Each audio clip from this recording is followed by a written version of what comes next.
Netanyahu says Israel could hold a security role in Gaza after the war. As the Israeli military campaign against Hamas entered its second month, Prime Minister Benjamin Netanyahu offered the clearest indication to date about what Israel has planned for the war's aftermath, warning that Israel will need to oversee the security of the Gaza Strip once the fighting is over to prevent future attacks. His plan, if enacted, would appear to stop short of a full reoccupation of Gaza, a move that the United States and others have warned against. He provided few details about the post-war plan and said the security situation would be for an indefinite period in an interview with ABC News that aired on Monday. Netanyahu did not say who he thought should govern the enclave after Hamas, which now governs it, is gone. But asked specifically, Mr. Netanyahu responded only that he thought Israel would have the overall security responsibility over the territory indefinitely. But asked specifically, Mr. Netanyahu responded only that he thought Israel would have the overall security responsibility over the territory indefinitely. We've seen what happens when we don't have it, the Prime Minister told ABC's David Moo. When we don't have that security responsibility, what we have is the eruption of Hamas terror on a scale we couldn't imagine. Israel has said its aim is to destroy Hamas and eliminate the possibility of it repeating an attack like the one on October 7th in southern Israel. There appeared to be broad political support for Mr. Netanyahu's stance in Israel. Yair Lapid, the centrist opposition leader, said he agreed with the Prime Minister in an interview on Tuesday on Khan, Israel's public radio, but he too cautioned against taking over Gaza's government. "We don't want to finance schools for the children of Gaza and their hospitals," he said. "It's in Israel's interest to return the Palestinian Authority. The Western-backed Palestinian Authority exercises partial control over parts of the occupied West Bank and was forced out of Gaza by Hamas in 2007 in a violent struggle after Hamas won elections the previous year." But, Mr. Lapid added, the Prime Minister is right. The security control has to be ours. Israelis mark a month since Hamas's October 7th assault, with victims' remains still being discovered.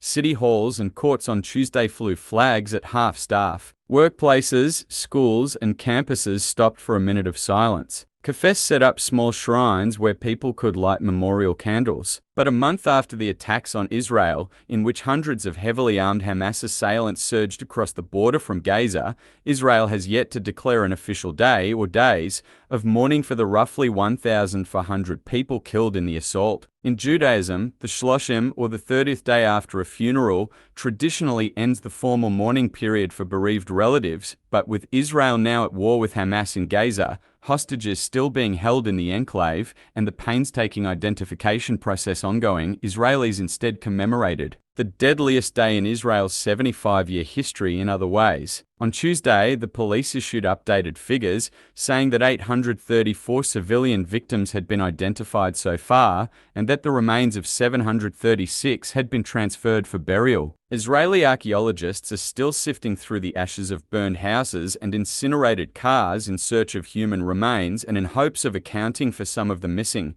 using the same techniques that they employ at ancient sites. Archaeologists have found evidence of at least 10 more people who were previously considered missing, the government said. The Israeli military has an online memorial site for fallen soldiers. About 311 were killed on October 7th, and at least 37 more have since been killed in the fighting in Gaza and along the northern border with Lebanon, nearly 3 times the number of soldiers killed in Israel's last major war, a 30-day battle against Hezbollah in 2006. Many in Israel, a country of some 9 million people, know someone who was directly affected by the attacks. Many have been directly affected themselves. Amir Zini, the father of Nair al-Zini, who was killed on October 7, mourned his son during a memorial service held at the Hebrew University of Jerusalem on Tuesday. "Time has come to a standstill," he said. Around the country, Israelis lit candles or mourned in personal ways. They held out hope for the more than 240 hostages believed to have been abducted on October 7th. So far, Hamas has released 4 hostages, and Israeli forces rescued another one. On Monday night, actors and singers read stories by 240 empty beds set up as an artistic installation in the Habima Theatre Square in Tel Aviv,